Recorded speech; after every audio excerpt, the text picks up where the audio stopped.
Hello, white people. I told you guys that my mom has stage 4 lung cancer that has metastasized to 7 or 8 places on her skeleton and also to her brain.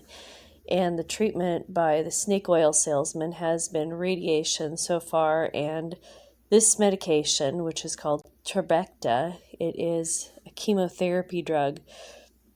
It was approved by the FDA in 2020 and it was fast-tracked for approval. And you remember I made the video about telling the doctor not to give my mother something experimental. Well, apparently these people have difficulty listening.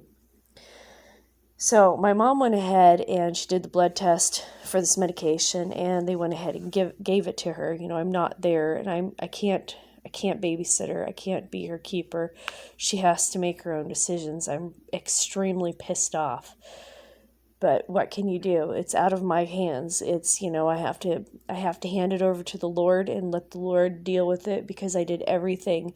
I did everything that God wanted me to do. I did the research. I instructed her about what would happen, and she completely ignored me. She reminds me of this lady, because I'm having a real hard time understanding my mom. My mom's terrified. She is terrified. And one of the biggest things that she's struggling with is that when she goes, she's going to miss everybody. And my mom's sister actually passed away when she was my age, believe it or not. And my mom's sister, my aunt, she was crying and crying and crying, because for her, dying meant that she was going to miss everybody that she loves. And so my mother's going through the same thing 20 years later. So anyway, my mother, she reminds me of this woman. Now back in, and I'm going to take you down a different path here and tell you a little story. In Portland, Oregon, and the surrounding areas, back in the 90s and early 2000s, we used to get a lot of ice storms. Every January, you could count on it, there would be an ice storm, and everything would be covered in a sheet of ice, and the whole place would come to a screeching halt. If you heard somebody walking on the ice, it would go crunch, crunch, crunch, crunch, and it was just an eerie sound because everything was so quiet. You didn't hear anything. But so there was a news story. This taxi driver, he's driving this lady, and the car starts to lose traction and spins a little bit. So you know what this lady did? His passenger, you know what she did? She opened up the door and jumped out of the car. It killed her. She actually killed herself. She was so scared that she jumped out of the car and killed herself. And I believe that this was a real story, because the look on that taxi driver's face, he was in utter shock. So this is basically what my mother is going through. The car is spinning, and she's opening the door right now, and she's trying to jump out. So anyway, back to this medication. Anytime you want to know about a medication, I would suggest first looking at the data that the company provides and reading through that and trying to understand what they're telling you. I was a nurse, and I'll tell you, I cannot understand everything that they talk about. I can get a general idea, and I'll tell you the truth. It's always so flowery and fluffy and just so positive, and you're going to have blood coming out of your eyes, and you'll be shitting all over the place, and it'll kill you. But gosh darn it, this stuff works great. So when I read through this, it said that it would extend people's lives from 6 months to 9 months. And in my mind, that's not worth it. Taking chemotherapy medications make you extremely ill. So there's no reason to take it if it's only going to extend your life for 3 months. I know 3 months is absolutely valuable, but what are your 3 months going to be like? And even though this drug is very new, I was able to find a forum where people were talking about what their experiences were as they took this drug. And I don't recall reading about anybody who had stage 4 lung cancer. They all sounded like they were younger people in better health than my mother. These people, their arms and legs swelled.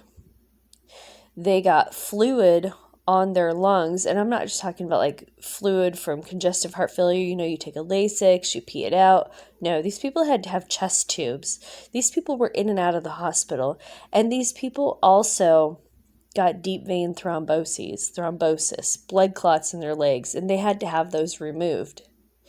And so I told my mother all about this. I explained every ugly detail. I said, right now, they're probably getting ready to lock everything down again. If you go into the hospital, this medication will put you in the hospital. There is no ifs, ands, or buts about it. It will put you into the hospital from the side effects, the complications of this drug. It will. And if you go into this hospital, there's a chance that none of us will be able to go in and see you.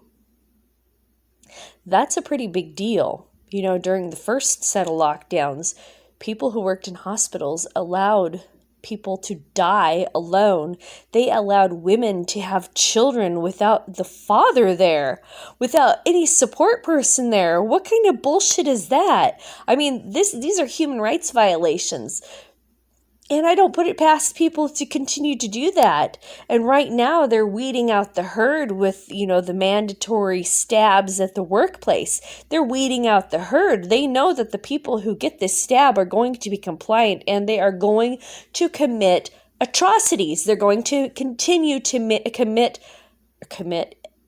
atrocities. They will. I don't know if this is the mark of the beast or not. Some people are saying that it's the precursor, maybe. But all the people that are left behind to work in these hospitals that have absolute control over your life if you go in there and you're sick, these people are not going to have any compassion for you. They're not going to care whether or not your loved one is there when you die, because the previous set of people we didn't even have this poison stab, and they didn't care. They did not care one iota if you died alone. They did not care one iota that you were having your baby by yourself. They didn't care one iota how terrified the patients were being alone. They didn't care. They don't care. They are not human. They have lost their humanity because they acquiesced to this tyranny. And so in a nutshell, my mother is taking this medication as she's leaning out of the cab door, and she's trying to kill herself because she's so afraid of dying. It's so fucked up. And there's nothing I can say or do to stop it. And my sister, she's no help whatsoever. I explain all this shit to her too, and then she's like, oh yeah, Mom is fine. Our mom's arms and legs swollen. No, they look fine. Did Mom get any hose for her legs? No, they look fine. I'm just so upset. I don't know what to do, you guys. I'm right on the edge of saying, fuck you all. I never want to see any of your fucking faces again because you're a bunch of fucking idiots. I did not go through all those years of school. I did not go through all those years of working. I didn't go through all this time of researching just to be a fucking moron to be ignored. It's really frustrating. It's very frustrating. So you guys, here I am on another ledge, and you'll have to talk me down from this ledge. All right, white people, thank you so much for listening. I look forward to your thoughts below.